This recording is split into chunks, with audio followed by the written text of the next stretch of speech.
I'm going to walk you through how to update your phone number on your Cowrywise app.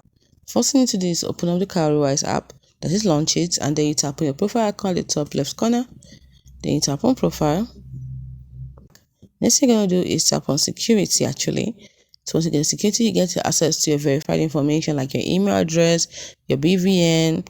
Now as you can see, we have NIN, then we have phone number. So tap on phone number and then you can input your phone number. If you already have a phone number there, you just simply edit it and tap on OK.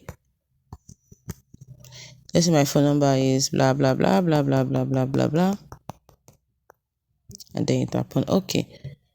Then you have to enter your Cowrywise PIN. You can also turn on location. See, now my phone number editing failed because I inputted a fake number. It must be a real number. So that's basically what you do. I don't mean a fake number. I mean putting a real number. Hope you found this video helpful.